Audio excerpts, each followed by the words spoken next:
Welcome to a Foxy Tech Tips tutorial on changing the refresh rate of the display on Xiaomi phones.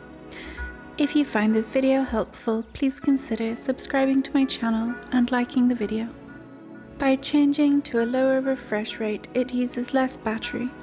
By changing to a higher refresh rate, it makes everything look crisp and clear, but uses more battery.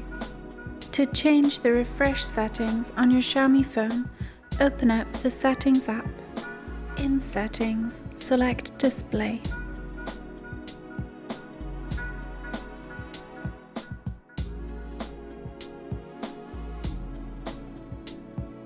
In Display Settings, scroll down and select Refresh Rate. Depending on which Xiaomi phone you have, you will have different refresh rate options here. Tap 1 to change it.